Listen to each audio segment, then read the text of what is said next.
Hi everybody, Tracy Brown here. I thought I would talk a little bit about the languaging I like to use around trying to figure this whole thing out around healthy eating. And it gets kind of tricky because, culturally we think healthy eating has certain definitions, and depending on the decade you're in, what opinions science have, and definitely what, marketing from the diet industry has around what they consider healthy.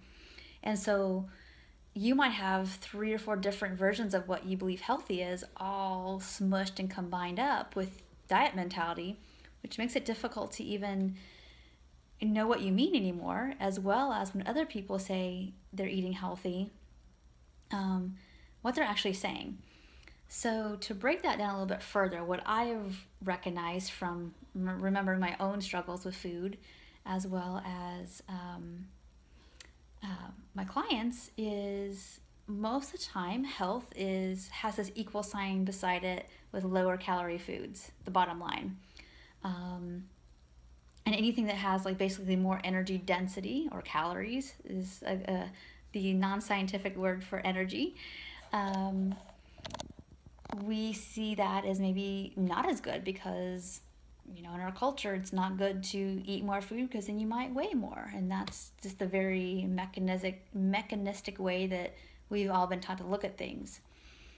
But I am encouraging a different definition, and I got this idea from, and I kind of went a little further with it, I feel like, the way maybe I describe it. But I got this idea from my previous mentor. Her name's Karen Cortina. And the idea that food is either supportive or unsupportive for us, depending on the circumstance, is what we're going for here. And so, what I mean by that is there are times when it's feeling really clear, like the best thing that would taste the best for all the different reasons that a salad can. Let's say it's fresh and you're wanting something cold and wet and crunchy and refreshing. A salad might hit the spot. And then if you had other additions to it to make it more dense, like proteins or dairy foods or fats or different carbs to add to it to make it more energy dense and last longer, that could be really satisfying and therefore I consider supportive.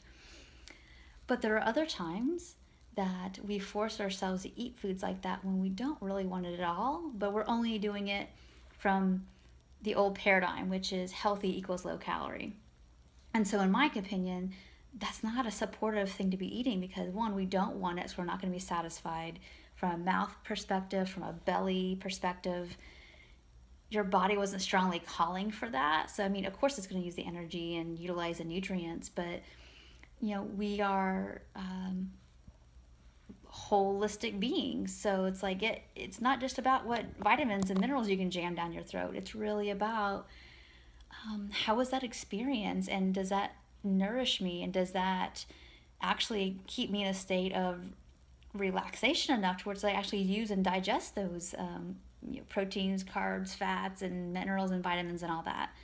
And so that's what I want to encourage you all to think about when you eat. So I use salad as an example. Let's do a different example. So let's say that, gosh, that cake looks really good. That's sitting on the counter that you got from leftovers from a party. And, you could have that same cake on the table and not think twice about it because, I'd really have some protein, and you feel called to that. But sometimes it's like, I don't really have a strong preference for any one thing at this snack or whatever. And so you decide, like, okay, looks pretty good, I'll have some. And you check in and you notice and get your feedback. That sounds pretty supportive. And the feedback may be, that wasn't quite the right thing for that amount of hunger I had. Then that wasn't the most supportive thing. How can we make it more supportive? Maybe you have the cake with some milk, or you have it with some cheese, or you have it with a sandwich, and that felt a whole lot more supportive just because of whatever mix of protein, carbs, and fat you actually needed at that moment.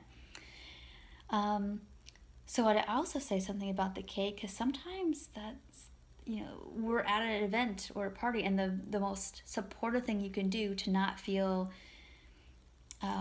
getting this stress response, or to feel more emotionally, honestly stable and sane and not so obsessive, would be to eat the cake. And the body will give you feedback if that works or not. But most of the time, when we eat things, when we really feel the desire to eat that in a non checking out, numbing ourselves kind of way, the more likely it is that that food works in that moment, in that situation. So try all this on just to see how this feels. I'd love to hear your comments about shifting from good, bad food or healthy versus unhealthy food to a more supportive or not as supportive way of eating. Thank you so much, and thanks for watching. Take care.